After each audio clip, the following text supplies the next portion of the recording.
नमस्कार बच्चों, आज हम कक्षा 9 की में कृतिका में आए हुए पाठ मेरे संग की औरतें पढ़ेंगे, जिसकी लेखिका है मृदुला गर्ग। सबसे पहले हम लेखिका का परिचय देखेंगे। उनका पूरा नाम मृदुला गर्ग। उनका जन्म कोलकाता में 1938 में हुआ। उनकी मुख्य रचनाएं हैं उसके हिस्से की धूप, अनित्य, चितकोबरा, कठगुलाब, ये सभी उपन्यास हैं। संगति विसंगति, 2 खंडों में संपूर्ण कहानियां हैं उनमें उनकी। रंग ढंग, चूकते नहीं सवाल, ये निबंध संग्रह है। लेखिका का रचनाओं का जो विषय है वो निबंध, कहानी, उपन्यास, आलोचना, संस्मरण, आत्मकथा, सामाजिक समस्याएं आदि रहा है। लेखिका ने हिंदी भाषा में सबसे ज़्यादा रचनाएं लिखी हैं। दिल्ली विश्वविद्यालय से उन्होंने अपनी शिक्षा पूरी की है। उन्होंने एमए तक शिक्षा ग्रहण की है।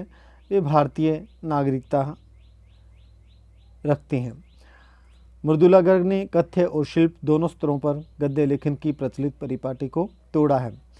इस पाठ में हम लोग देखेंगे कि ये पाठ हैं वो आत्मकथात्मक संस्मरण के रूप में हैं।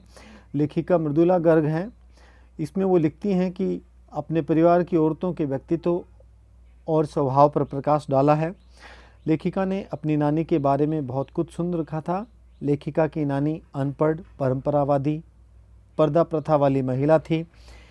लेखिका के नाना तो शादी के बाद कैम्ब्रिज विश्वविद्यालय से बैरिस्ट्री करने के लिए विलायत चले गए थे और वहीं शान शौकत से रहने लगे थे। नानी ने अपनी पुत्री की शादी की जिम्मेदारी अपने पति के एक मित्र, स्वतंत्रता सेनानी प्यारेलाल शर्मा को सौंप दी, क्योंकि वे अपनी बेटी की शादी आज़ादी के सिपाही से करवाना चाहती हैं।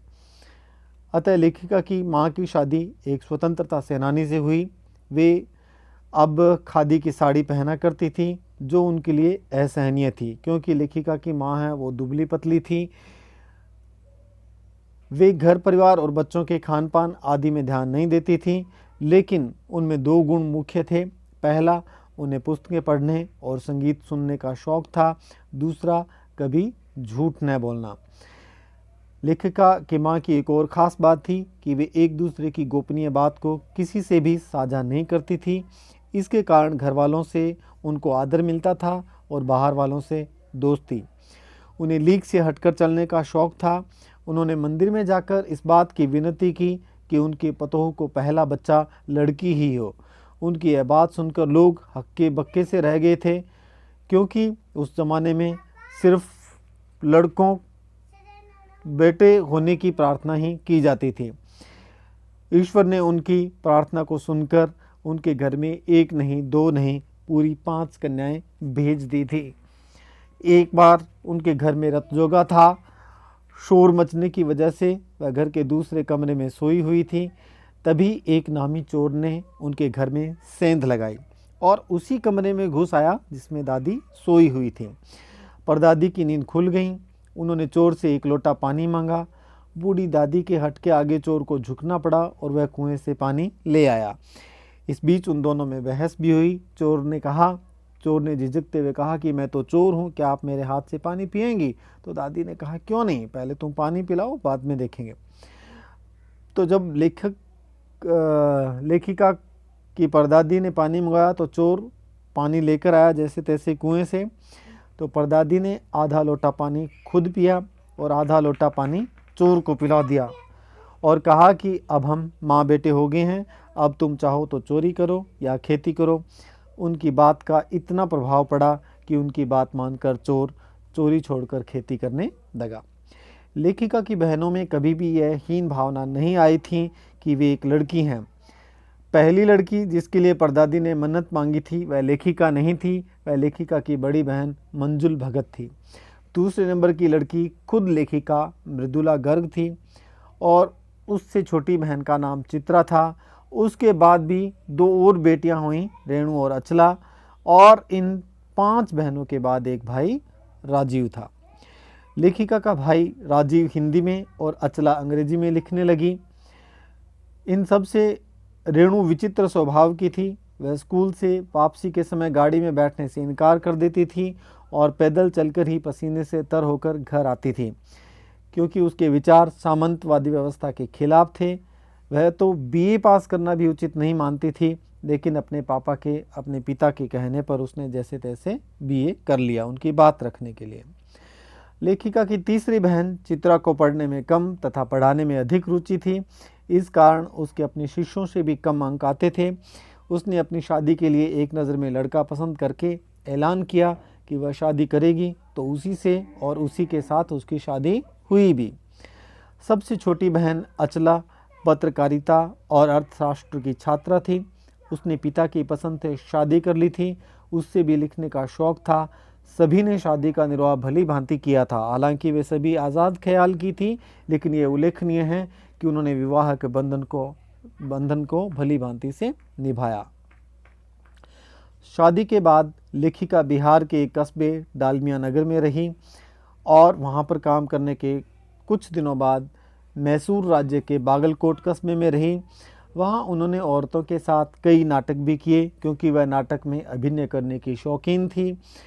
वहाँ लेखिका ने अपने बलबूते पर प्राइमरी स्कूल खोले। लेखिका ने दिखा दिया कि वे अपने प्रयासों में कभी असफल नहीं हो सकती। उल्लेखनीय है कि उन्होंने वहाँ के बिशप से ये प्रार्थना की थी, ये निवेदन किया था कि वो वहाँ पर एक स्कूल खोलें, लेकिन बिशप ने यह कहते हुए मना कर दिया क्योंकि क्रिश्चियन बच्चों की संख्या पर्याप्त नहीं है, इसलिए उनकी बात को उन्होंने मानने से मना कर दिया। परंतु लेखिका स्वयं को छोटी बहन रेणु से कमतर आंकती थी। वे एक घटना को स्मरण करते हुए लिखती हैं कि 1950 के अंतिम दौर में दिल्ली में 9 इंच तेज़ बारिश हुई। उस दिन रेणु के स्कूल की बस नहीं आई थी। हर तरफ पानी भर गया था।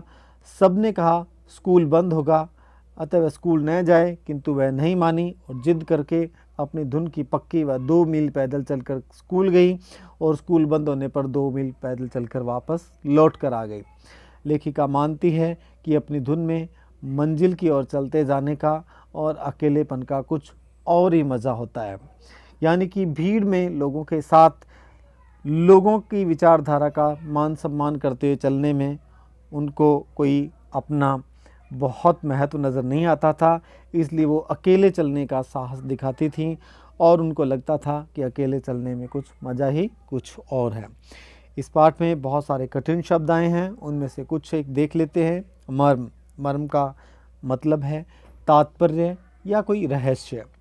पर्दानशी, पर्दानशी उस महिला को कहते हैं जो पर्दा करती है, यानी कि घूंघट में रहने वाली। इजहार, अपने मन की बात अभिभूत, वश में किया हुआ। तिलिस्म, जादू, इंद्रजाल, निजत्व, अपनापन। अब हम इसका गृह कार्य देख लेते हैं। आप सबसे पहला प्रश्न नोट करेंगे। पाठ के आधार पर लिखिए कि जीवन में कैसे इंसानों को अधिक श्रद्धा भाव से देखा जाता है। लेखिका की नानी की आज़ादी के आंदोलन में किस प्रकार की भागीदारी रही। अगला प्रश्न है, सच अकेलेपन का मज़ा ही कुछ और है। इस कथन के आधार पर लेखिका की बहन एवं लेखिका के व्यक्तित्व के बारे में अपने विचार व्यक्त कीजिए। गृह कार्य में ही अगले प्रश्न हैं, लेखिका ने अपनी नानी को कभी देखा भी नहीं, फिर भी उनके व्यक्तित्व से वे क्यों प्रभावित थे। लेखिका की माँ परंपरा का निर्वाह न करते हुए भी सबके दिलों पर राज करती थी। इस कथन के आलोक में क, लेखिका की माँ की विशेषताएं लिखिए।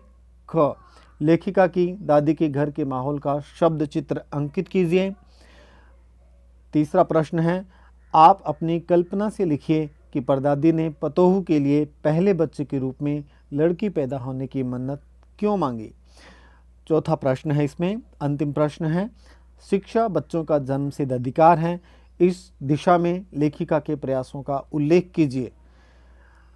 आप सबका इस पाठ में मेरे साथ बने रहने के लिए बहुत बहुत आभार। धन्यवाद।